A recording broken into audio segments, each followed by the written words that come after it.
revelación, oración y solución. Y la razón por qué hemos agregado esa palabra es porque la oración, la revelación continúa, pero ahora el Señor le está dando por lo menos el principio de la solución a la preocupación de Daniel.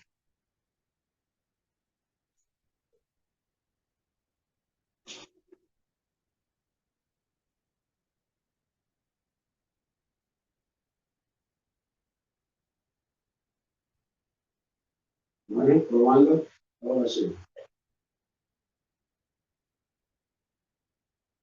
Como decía, en esta segunda parte del capítulo 9, el Señor le da la solución, por lo menos el comienzo de la solución que va a continuar en los próximos capítulos. Tienen ustedes ahí el resumen. Daniel continúa en oración y confesión, en súplica. Gabriel se le presenta y así pueden ustedes leer el resumen de lo que está en estos versículos del 20 al 27. La aplicación es que aunque Dios tarde en contestar, y eso lo vamos a ver en estos versículos, aunque Dios tarde en contestar, Él responde de acuerdo con su plan para nosotros. Y ese plan puede involucrar dificultades que se manifiestan por cierto tiempo, pero al final Él realiza su justo plan. En los versículos 20 al 23 de Daniel 9, vemos este primer principio, la confesión y súplica del creyente fiel en acorde con el plan de Dios, encuentra respuesta que requiere atención y discernimiento de la palabra. En el versículo 19, terminamos eso ayer, vimos la intensidad con la que Daniel está haciendo su súplica al Señor. Oh Señor, escucha, perdona, atiende, actúa, no tardes, por amor de ti mismo.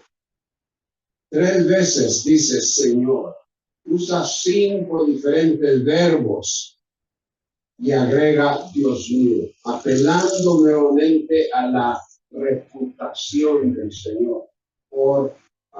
Dice, porque tu nombre se invoca sobre tu ciudad y sobre tu pueblo. Al parecer, por lo visto en el versículo 19, Daniel estaba dispuesto a continuar su súplica delante del Señor. A la vez, su descripción en el versículo 20 indica que la oración no había terminado. Él iba a continuar orando, continuar suplicando. Pero noten cómo dice el versículo 20. Mi traducción dice, aún estaba yo hablando. Eso podría traducirse también, todavía estaba yo hablando. Él continuaba orando cuando fue interrumpido. Y noten que él usa una vez más una variedad de palabras. Aún estaba yo hablando, orando y confesando mi pecado y presentando mi súplica delante del Señor mi Dios, por el santo monte de mi Dios. El punto central de su petición y súplica a la cual él se refiere y que estaba en el proceso de hacer, no era una súplica por su propia persona, sino que el Señor mismo y lo que Él representa y lo que se identifica con Él. Por eso era que Él oraba. Noten. Mi súplica delante del Señor, mi Dios, por el santo monte de mi Dios. Y el versículo 21 comienza en la misma forma anterior. Mi traducción dice el versículo 20, aún estaba yo hablando. El versículo 21 dice, todavía estaba yo hablando, pero es la misma palabra al principio. Él continuaba hablando, pero ahora va a explicar lo que sucedió. Él va a explicar la interrupción, por decirlo así. Todavía estaba yo hablando en oración cuando Gabriel, el hombre a quien había visto en la visión al principio, se me acercó estando yo muy cansado. Ahora, la Reina Valera creo que dice, el hombre a quien había visto en la visión, volando con presteza, algo así, ¿no? Volando con presteza. En vez de estando yo muy cansado.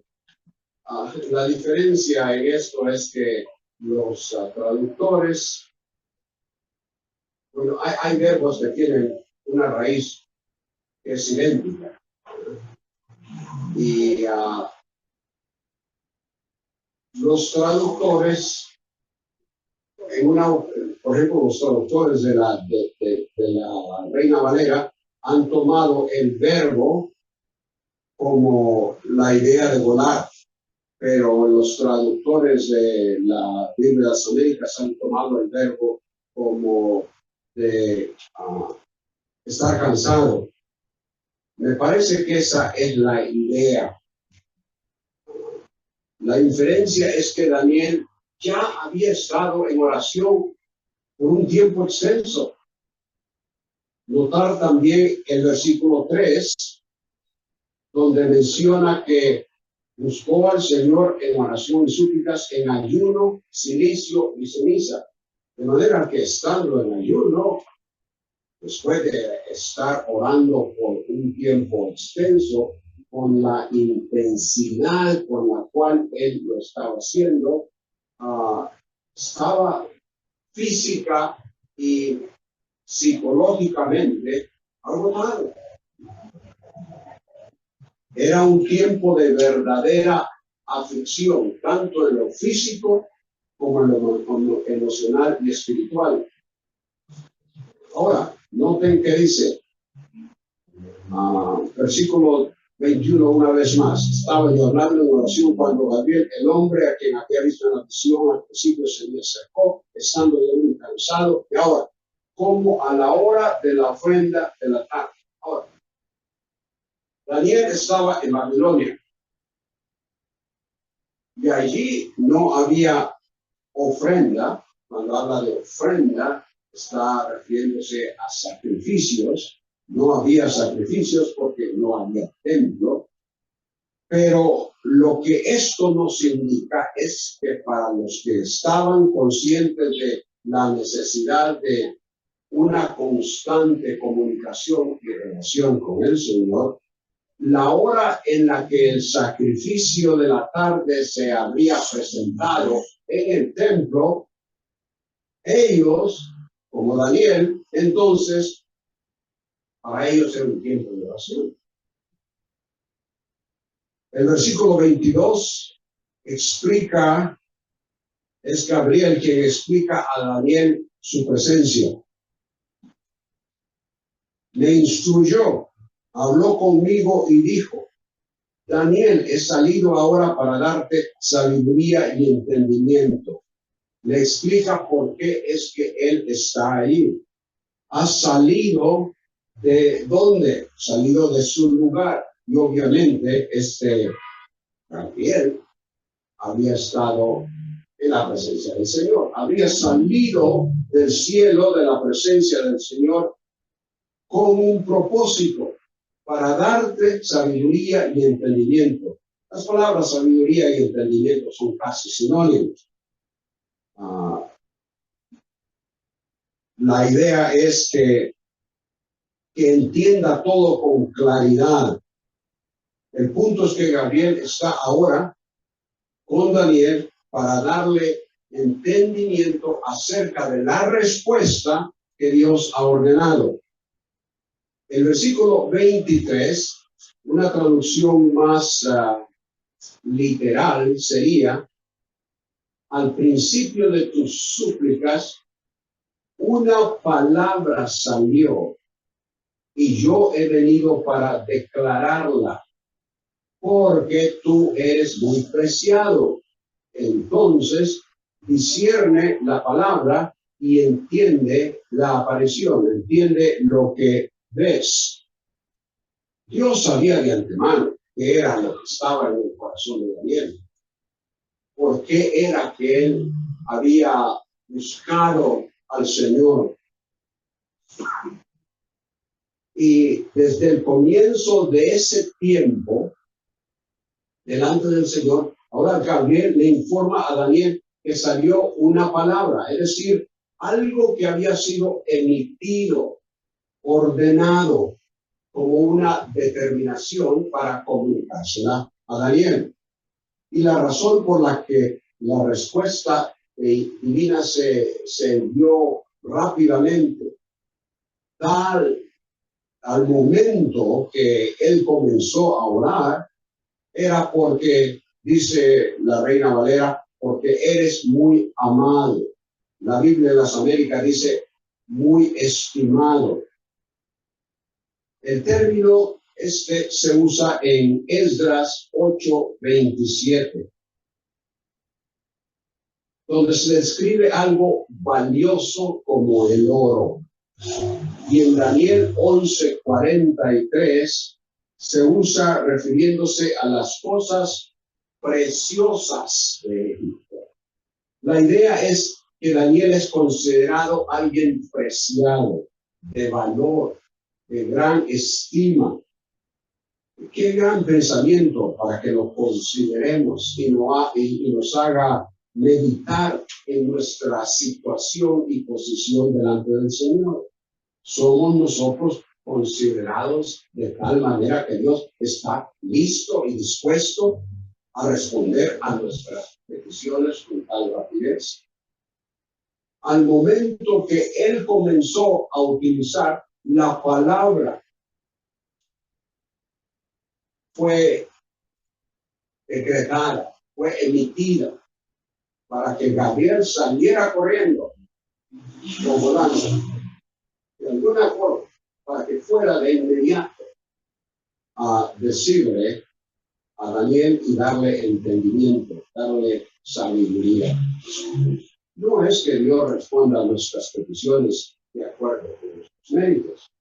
El mismo Daniel, en lo que vimos anoche, dijo que no era por sus méritos, no era por sus actos justos que hacía su súplica.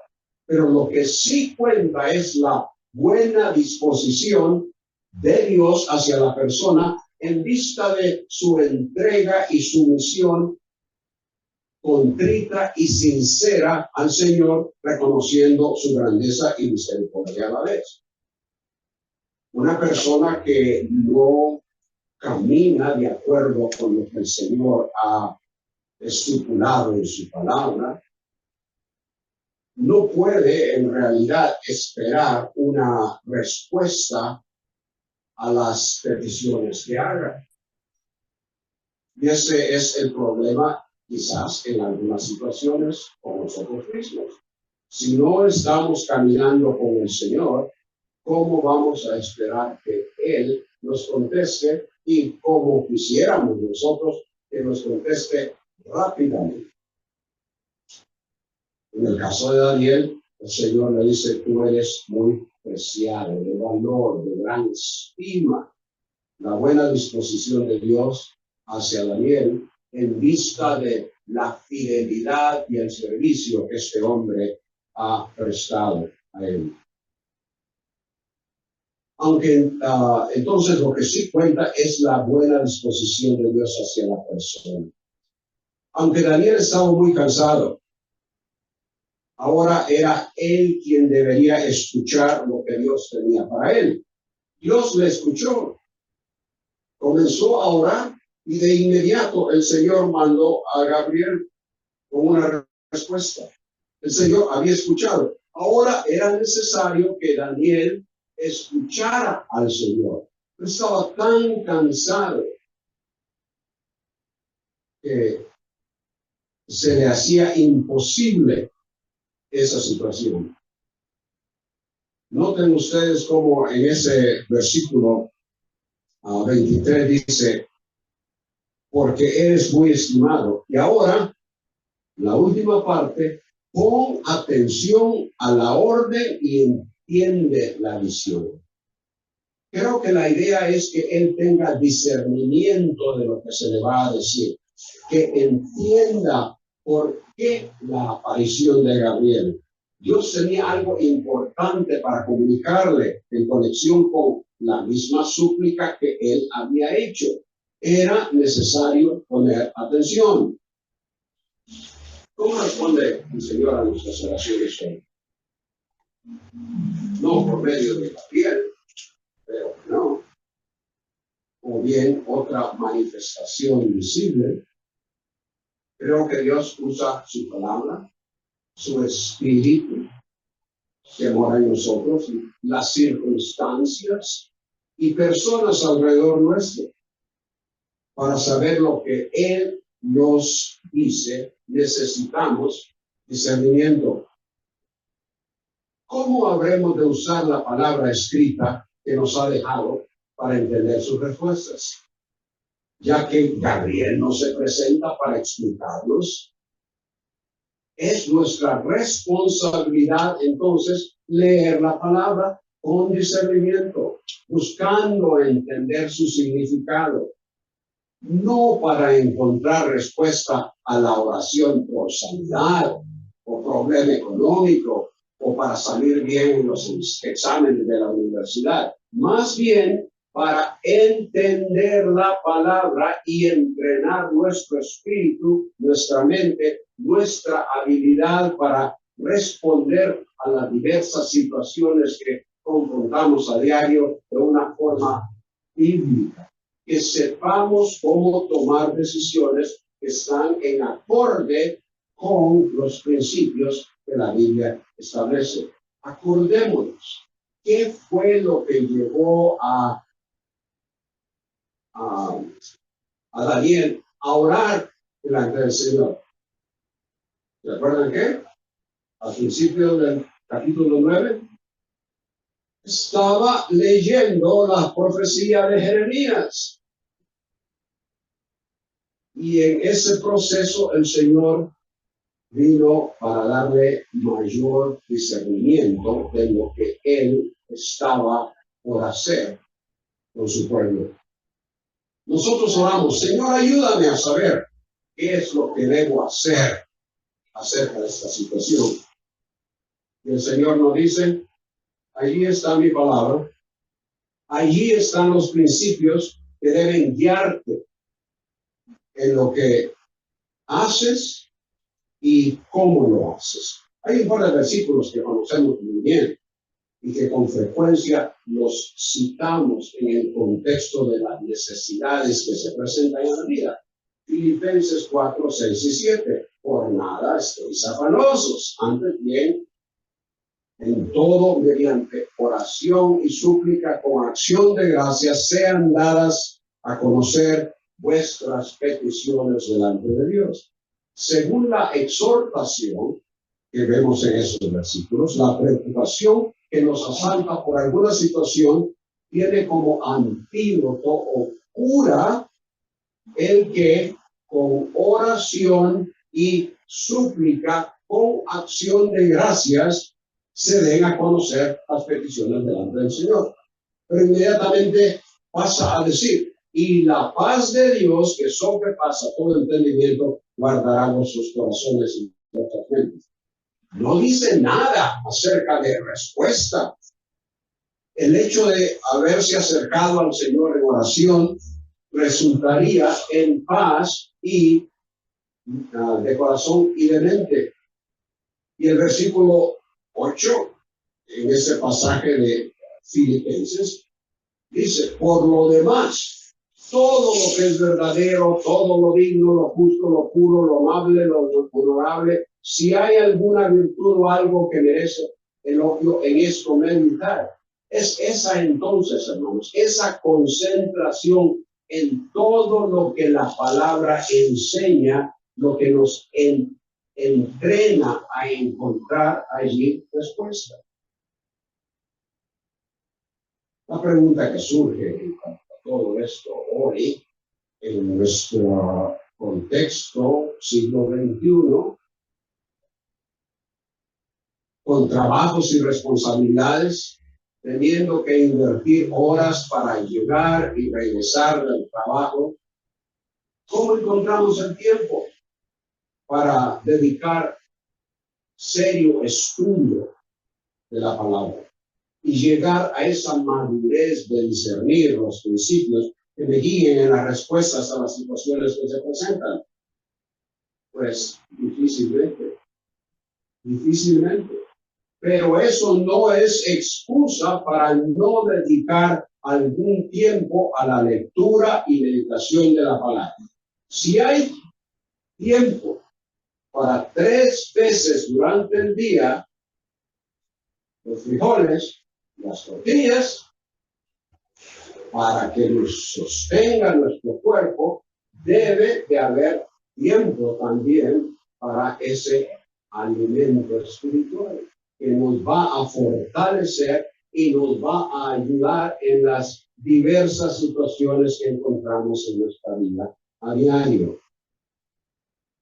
Sin embargo, reconocemos desde luego que la enseñanza sólida que debe ir afianzando nuestra vida espiritual, dándonos discernimiento y entendimiento de la palabra, la encontramos en las reuniones de la congregación, en la iglesia, en los estudios bíblicos durante la semana, en los hogares y en las reuniones comunitarias.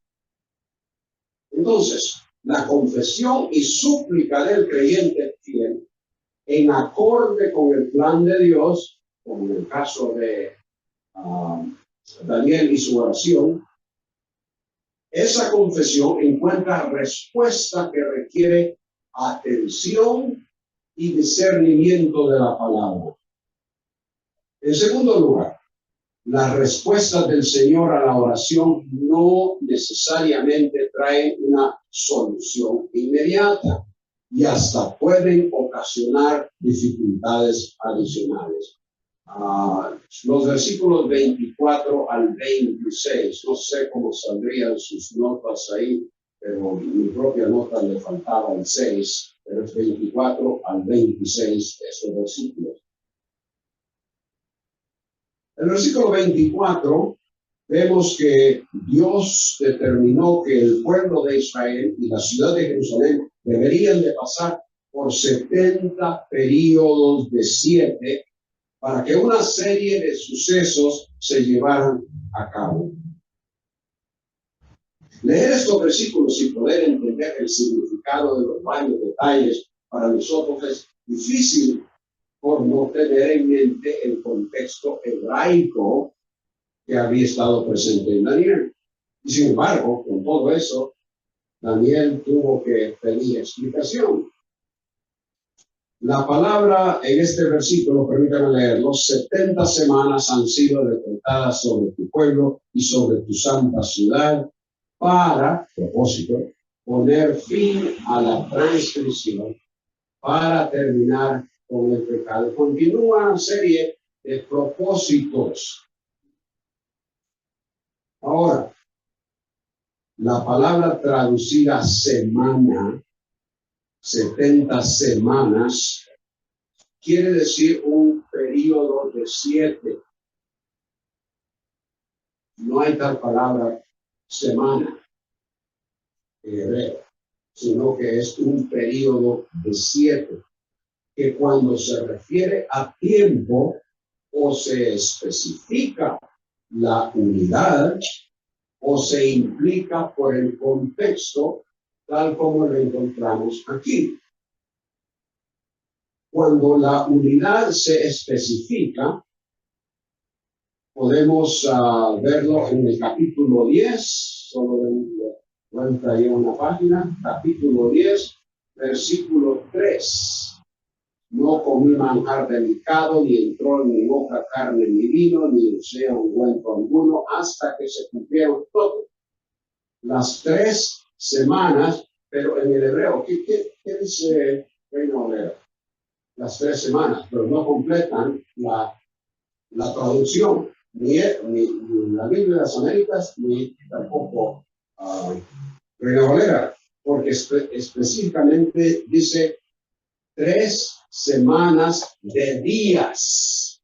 3 semanas, porque literalmente 3 7 de días está especificando, porque lo que traducimos semanas, repito, es la palabra 7. Entonces, ahí se especifica, pero en el contexto que tenemos ahora en el versículo 24 del capítulo 9, podemos determinar que la idea es años. En primer lugar, cuando lo que dio ocasión, lo que dio lugar a que Daniel comenzara su oración fue el leer acerca de 70 ¿qué? Años. 70 años el Señor había determinado de cautiverio. En el versículo 27 de este capítulo se menciona: Él hará un pacto firme con muchos por 1 semana. Es obvio que no está hablando de 1 semana, de días. Es por un 7. Y entendemos entonces que esos 7 serían años. Por lo tanto, aquí cuando nos dice 77 han sido decretados sobre tu pueblo y sobre tu santa ciudad para poner fin, y continúa, estamos hablando de 77 de años, lo cual, si hacemos la multiplicación, tenemos 490 años. Pero una vez concluidos esos 490 años, 6 cosas se realizarían en conexión con Israel, tu pueblo, y con Jerusalén, tu santa ciudad. 77 han sido decretadas sobre tu pueblo y sobre tu santa ciudad.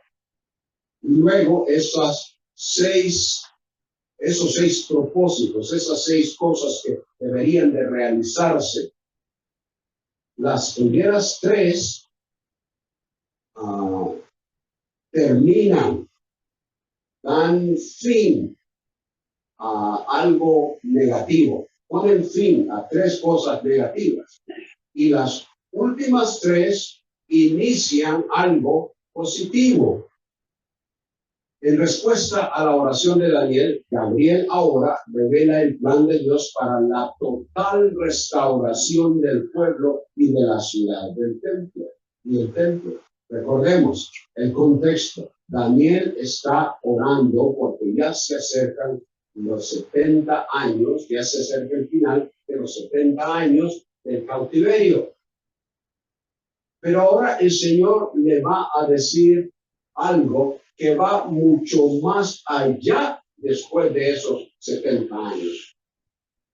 Porque hay una serie de cosas que se necesitan implementar y en un caso terminar, en 3 cosas que se necesitan terminar para luego implementar lo que el Señor desea hacer con su pueblo y con su ciudad. Noten estas 6 cosas. En primer lugar dice poner fin a la transgresión. Reina Valera dice prevaricación.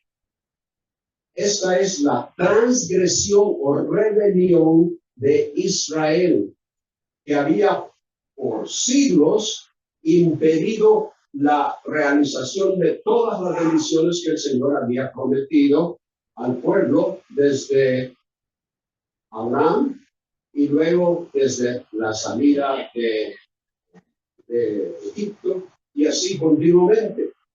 Esa transgresión, esa rebelión había impedido la bendición del Señor. Ahora, Dije rebelión porque precisamente la palabra transgresión o prevaricación es precisamente lo que significa. Es una rebelión. Luego, en segundo lugar, terminar con el pecado. Esa palabra pecado es el término que significa, que hemos encontrado en varias ocasiones, pero que significa fallar la marca, no llegar a esa marca, a ese estándar, quedarse corto. Jeremías 31, en el contexto del pacto nuevo que Dios instituiría en el futuro, anuncia, y no tendrán que enseñar, es 31, 34, Jeremías 31, versículo 34. No tendrán que enseñar más cada uno a su prójimo y cada cual a su hermano, diciendo, con su Señor, porque todos me conocerán, desde el más pequeño de ellos hasta el más grande, declara Yahweh, pues perdonaré su maldad y no recordaré más su pecado, no recordaré más sus fallas, como ellos no han llegado a alcanzar el estándar que Dios ha establecido. Pero obviamente será porque Él ya estará en el proceso de acabar con estas cosas e introducir las otras tres que vamos a ver. En tercer lugar es expiar la iniquidad. Daniel en su confesión en el versículo 5 hizo mención de la iniquidad cometida por el pueblo. El significado de la palabra iniquidad es torcer o pervertir algo. El pueblo israelita, creo que lo mencionamos anoche, se conducía en forma torcida, desviados de la ley, desviados del estándar que el Señor había establecido. ¿Solo Israel? ¿Verdad? ¿Solo Israel? ¿O caeremos ahí también nosotros? Esa es también su nombre. A desviarse, a vivir vidas torcidas. Expiar es una palabra que se usa en Levítico y que significa pagar un rescate, lo cual resulta en limpiar o purificar a quien ha cometido una falta. El énfasis de estas primeras tres acciones a realizar es de hacer completamente a un lado, ponerle fin, terminar y perdonar todo aquello que ha ocasionado una separación entre el pueblo y Yahweh, y por lo que Él ha, después de mucha paciencia, tenido que castigar. Una vez que esos tres primeros aspectos se realicen, entonces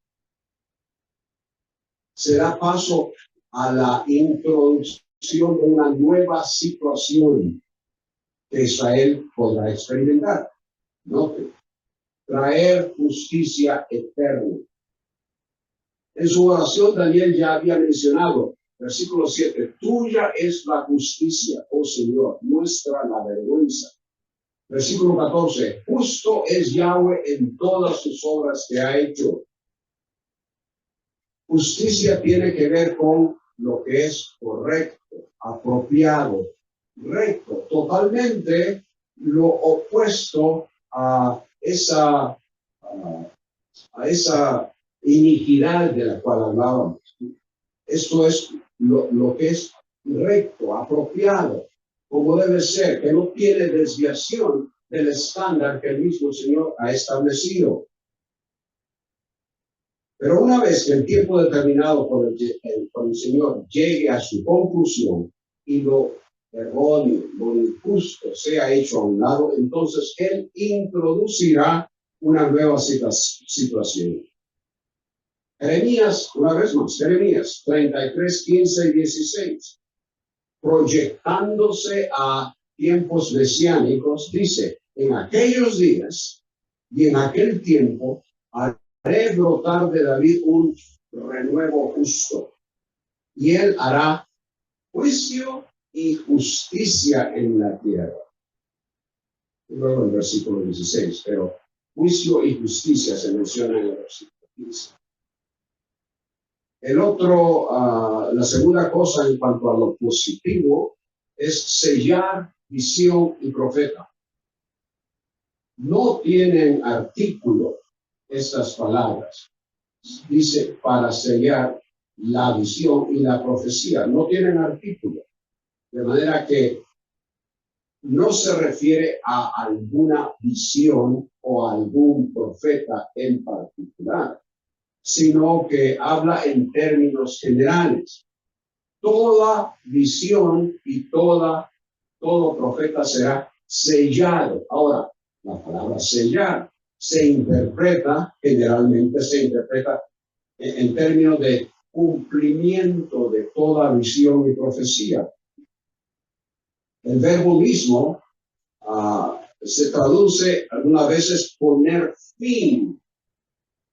De manera que la idea es que en ese tiempo no habrá necesidad de visiones de profetas, porque ya el Señor habrá introducido una era diferente, una situación como nunca jamás se ha vivido.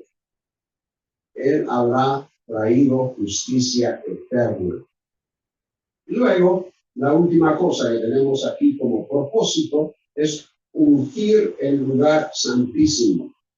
La Reina Valera dice santo de los santos, como que si se refiriera a una persona, santo de los santos. Por lo que algunos han interpretado esto a la Reina Valera como el Mesías. Pero la expresión siempre se usa con referencia a un lugar. Y ese lugar es el tabernáculo o el templo.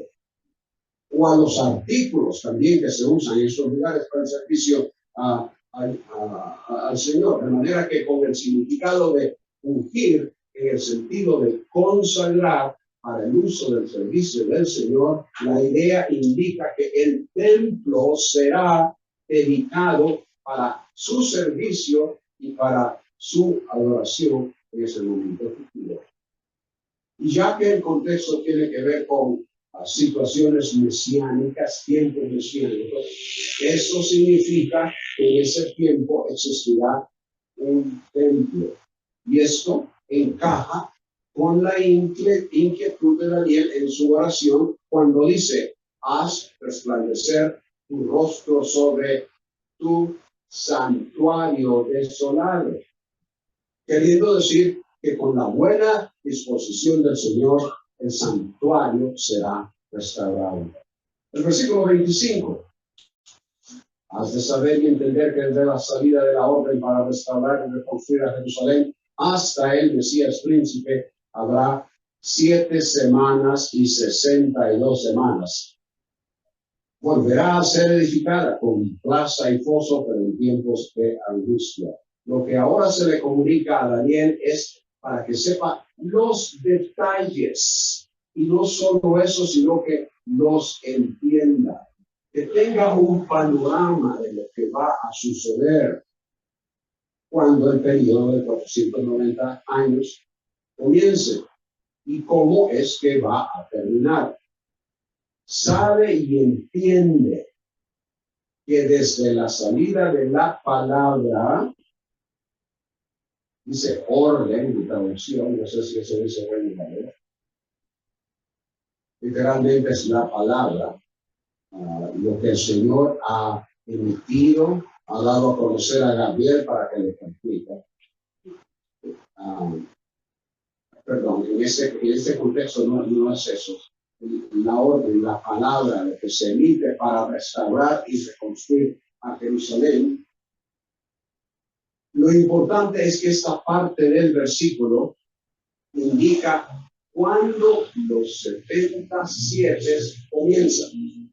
Desde la salida de la orden o la palabra, el decreto para restaurar y reconstruir Jerusalén. Hay 3 órdenes en el Antiguo Testamento que se dieron durante el tiempo de los reyes persas concerniente a los judíos de Babilonia. Pero solo una de ellas específicamente menciona la reconstrucción de Jerusalén. Y esa fue la orden de Artajerjes en el año 444. Lo encontramos en Nehemías capítulo 2, 5 al 8 y el versículo 17 y el 18, donde se autoriza a Nehemías para que reedifique la ciudad. Los otros dos decretos, el de Ciro en el 538, precisamente el tiempo cuando comenzaron, el primer año de Ciro, cuando comenzaron los persas teniendo control de Babilonia, 538, eso se encuentra en Esdras 1, 2 al 4 y 6, 3 al 5. Pero eso tiene que ver con el regreso a Jerusalén y reconstruir no la ciudad necesariamente, sino que el templo. El otro es de también Artajerjes y es en el año 458. Y se encuentra en Esdras capítulo 7, versículos 11 al 26. Y ese fue el segundo regreso a Jerusalén para llevar ofrenda al templo. Ahora, partiendo entonces del año 444 y contando 69 siete, o sea, 483 años de los 490, se menciona la presencia de el Mesías príncipe. Cuando hoy nosotros mencionamos Mesías, de inmediato se nos viene a la mente la persona de Jesús. Pero, obviamente, Daniel no lo había pensado, ¿sí? Porque la palabra Mesías en español es una transliteración del hebreo que significa ungido. Eso es lo que la palabra Mesías significa. Ungido se usa numerosas veces en el Antiguo Testamento para referirse al rey, la persona a quien Dios había apartado, consagrado, para que como su representante gobernara y guiara a su pueblo. De manera que el término en la mente hebraica inmediatamente les haría pensar en el rey. Sin embargo, con la esperanza de que habría un descendiente de David para ocupar el trono que Israel había perdido con el cautiverio, ungido vino a ser un término referente a ese esperado descendiente de David. Obviamente ellos no habían sabido en ese momento quién habría sido, aparte de que era un descendiente de David. Nosotros que estamos de este lado de esa división entre el Antiguo y el Nuevo Testamento en cuanto a tiempo, podemos y sabemos quién es ese Mesías. Daniel habría entendido la referencia a la presencia de la persona histórica en este pasaje. Ahora, note, Mesías príncipe. Una vez más, príncipe es la traducción literal, pero en el hebreo, el término, como explicábamos hace algunas noches, en hebreo el término no lleva la misma connotación de español. Dijimos, el príncipe en español es el hijo del rey, pero ese no es el caso en hebreo. La palabra se refiere a uno que es dirigente, alguien que gobierna, alguien que es un jefe. A Saúl y a David se le llama príncipe en en alguna ocasión, pero no eran príncipes, como se entiende en español. El periodo hasta el Mesías, el texto lo divide en dos. Noten. Hasta el Mesías príncipe habrá 7 semanas, eso nos habla de que 49 años y 62 7 o 62 semanas, que serían otros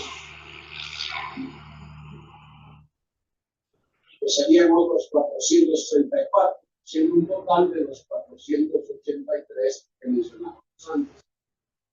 La pregunta es obvia, ¿por qué esta división?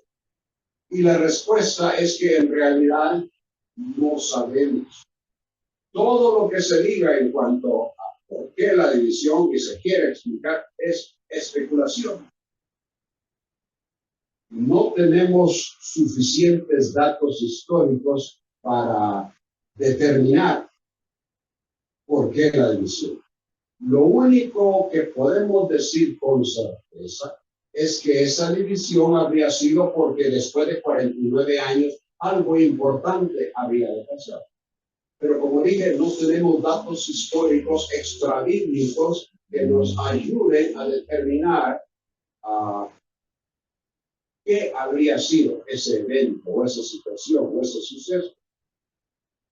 Contando desde 444, recuerden que dije, ese es el decreto para reconstruir Jerusalén por Artajerjes. Contando desde el 444 y le quitamos 49 años, llegamos al 395 a.C. Pero una vez más, no tenemos datos en cuanto a algo que haya sucedido en ese tiempo. Ahora, la última parte del versículo menciona la reconstrucción de la ciudad. Volverá a ser edificada con plaza y foso. De manera que lo que tal vez esto indica es que en un término de 49 años, esa reconstrucción se llevaría a cabo. Una posibilidad, pero no podemos decir que a eso es con certeza que se refiere. Nehemías 6:15 se menciona que la muralla fue terminada en 52 días, pero eso fue la muralla. En Nehemías 7:4 dice esto: la ciudad era espaciosa y grande, pero el pueblo dentro de ella era poco y no había casas reedificadas. ¿Cuánto tiempo se tomó para terminar la construcción de esas casas dentro de la ciudad? 49 años tal vez. Una vez más, un pensar, pero no podemos decir que es a eso que esas primeras 7 semanas se refieren. Luego menciona esto de plaza y foso. Plaza sabemos que es un lugar muy espacioso para apuntar a la población, en alguna ocasión especial. Foso, tenemos el problema que este es el único lugar donde esta palabra se usa en el Antiguo Testamento. Única. Entonces no podemos comparar con otros usos para determinar si eso es lo que en realidad significa. Pero bien, si eso es, significaría una excavación rodeando la ciudad para dificultar el acceso a invasores. Pero nos dice también que esto sería en tiempos de angustia. Nehemías 4:7-23 relata cómo durante la reconstrucción del muro, específicamente el muro, tuvieron que trabajar con la pala o el pico o lo que sea en una mano y con el arma, la espada en la otra mano, porque estaban siendo acosados continuamente por la gente que quería impedir la reconstrucción del muro. Creo que podemos suponer que también hubo oposición mientras el resto de la ciudad estaba siendo construido o reconstruido. En el versículo 26, en cuanto a la cronología, Después de las 62 semanas, obviamente tenemos que agregar ahí las 7 que se inician, para las cuales no tenemos una respuesta en cuanto a por qué la división. Después de las 62 semanas, el Mesías será muerto y no tendrá nada. Y el pueblo del príncipe que ha de venir destruirá la ciudad y el santuario. Su fin vendrá con inundación. Aún hasta el fin de la guerra, las desolaciones están determinadas. En cuanto a la cronología, desde el punto de partida de 444 años hasta el Mesías, entonces son 483 años, o sea, un total de, dijimos, 69 periodos de 7, está dividido en 7 semanas y luego 62. El versículo 26 introduce el detalle que después de esas 62 semanas se le quitaría la vida al Mesías, y eso de acuerdo con los estudiosos que trabajan en detalles de cronología. Y ese es un tema bastante difícil porque hay una serie de situaciones que entran para determinar exactamente años y todo eso. Pero de acuerdo con los expertos que han trabajado en esto, al pasar esas 62 semanas más las 7 semanas, o sea, 483 años, a partir del 444 a.C., eso nos lleva al año 33 de nuestra era, el año 33 de nuestra era. Hay alguna diferencia, porque si sencillamente ponemos 483 y le quitamos 444, nos sale 39. Y la razón para esa diferencia es, una vez más, entra todos esos detalles difíciles. La diferencia entre años solares, que son de 365 días, y fracción, y los que se consideran años proféticos de 360 días, o sea, 12 meses de 30 días. Pero el año 33 de nuestra era concuerda con el año de la crucifixión del Señor Jesús.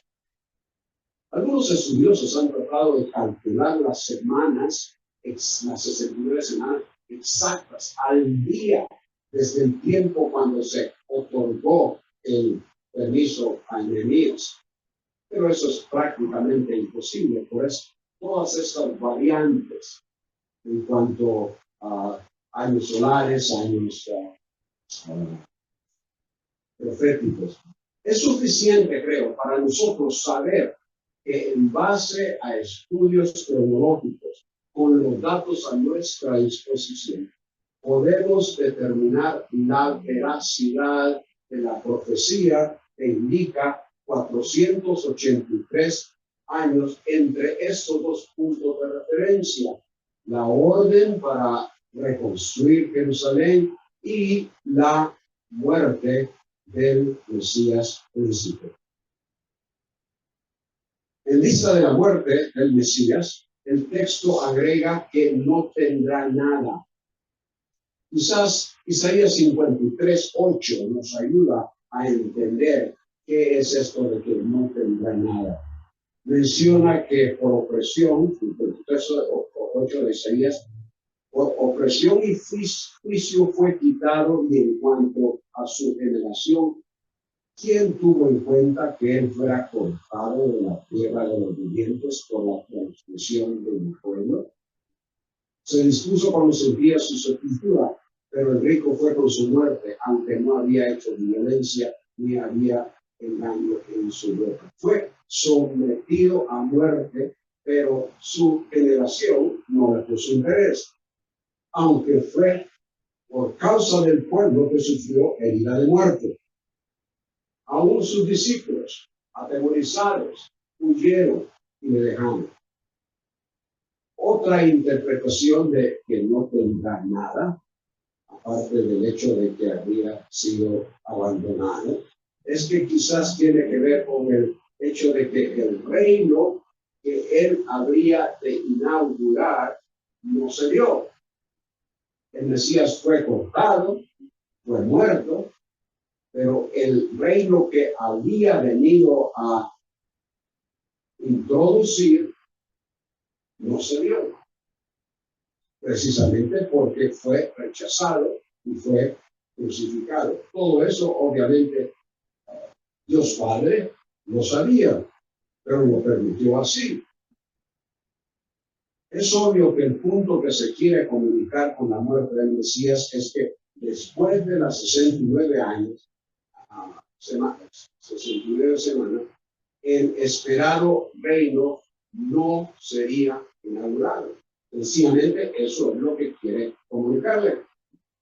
490 años han sido determinados sobre tu pueblo y sobre tu ciudad. Y después de 483, el Mesías estará presente, pero será cortado, significando que el reino no será inaugurado en ese tiempo. Y que más bien, aparecería otro personaje que traería un tiempo de destrucción y sufrimiento para el pueblo hebreo. Una vez más, el versículo 26, y el pueblo del príncipe que ha de venir destruirá la ciudad y el santuario, y continúa diciendo. Lo que aquí tenemos es que mientras que el 25, el versículo 25 indica la restauración y reconstrucción de Jerusalén, el 26 hace referencia a su destrucción.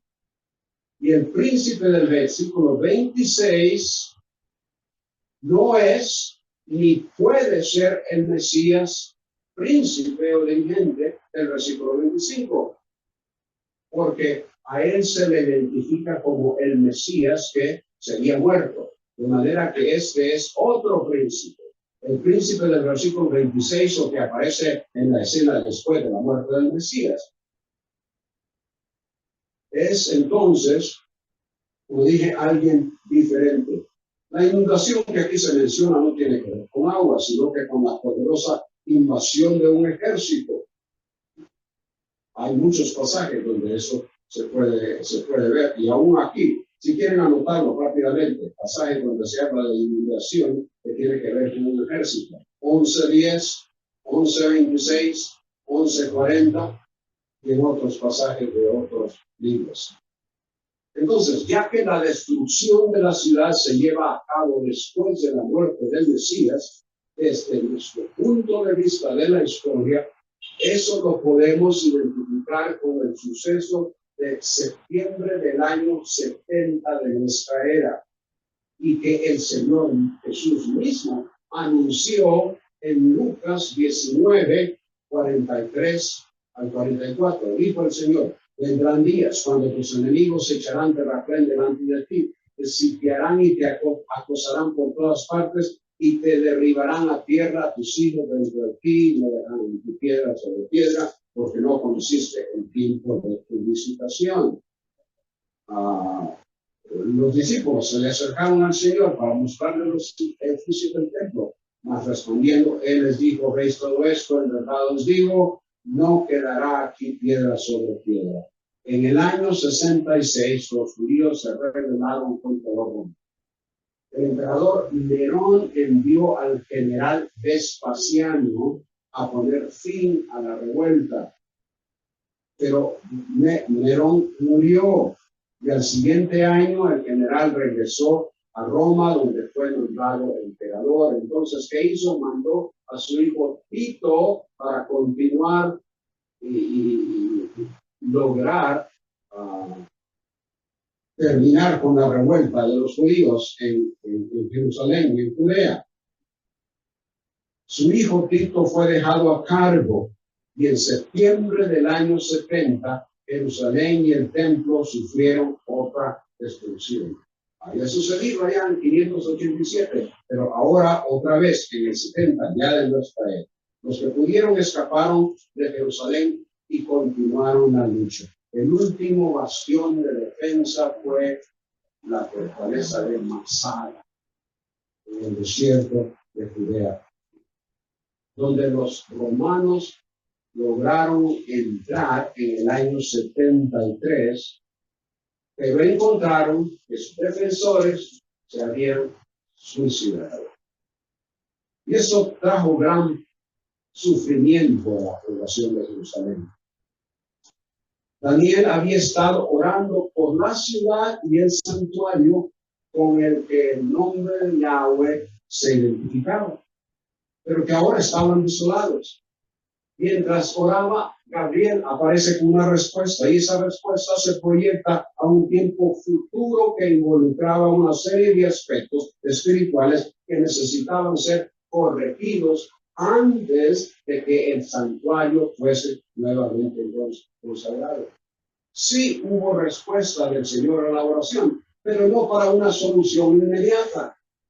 Sin embargo, es muy posible que a manera de respuesta parcial, la compasión de Yahweh se manifestó en la orden de Ciro, precisamente en ese mismo año, 138, la orden de Ciro, para que los que habían estado cautivos pudiesen regresar a Jerusalén y a la área.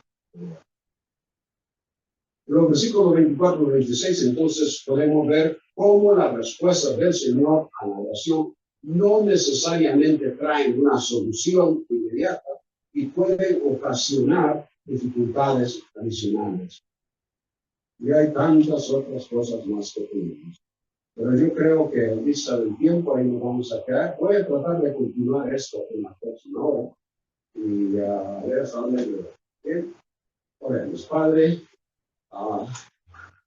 Hay tanto, Señor, que tú has dejado para nuestra instrucción, para ver cómo tu mano controla absolutamente todas las situaciones que aparecen, no solo en los diversos reinos, naciones, reyes, personas en eminencia, pero también, Señor, en nuestras propias situaciones en forma individual. Porque sabemos, Señor, que tú deseas que cada vida sea una dedicada. Y ahora que nos has salvado en Cristo y que tenemos esa oportunidad de servirte y verdaderamente alabarte, permite, Señor, que nuestras vidas, como la de Daniel, sean una de continua sumisión, de oración, de alabanza. Gracias, Padre, en el nombre de Cristo. Amén.